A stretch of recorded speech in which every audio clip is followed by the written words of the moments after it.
ზედა გამიხდა ცუდად ინსულტი მიიღო ვალი 3 წელი ულიდიმე და გადამეცვალა დედა და აღჭი შემდეგ სულ ყველაფრის გარეშე. მან სახლი იმით ააშენა, რაც ნაგავსაყრელზე იპოვნა, თუმცა მალე შეიძლება ესეც დაკარგოს. მეგობრებო, გადაარჩინეთ მარტო ხელაუნისე, მას სხვა არავის იმედი აქვს.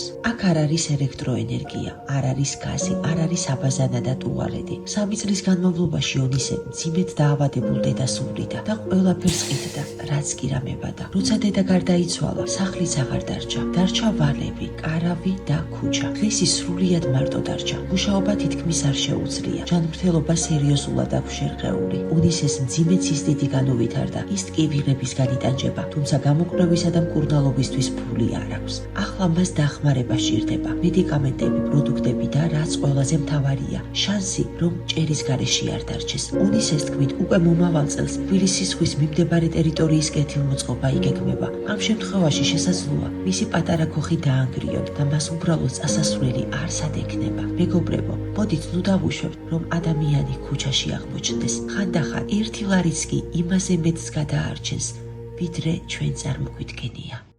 გადარიცხეთ ნებისმიერი თანხა ჩერნოვეცკის ფონდის ოფიციალური საიტის მეშვეობით.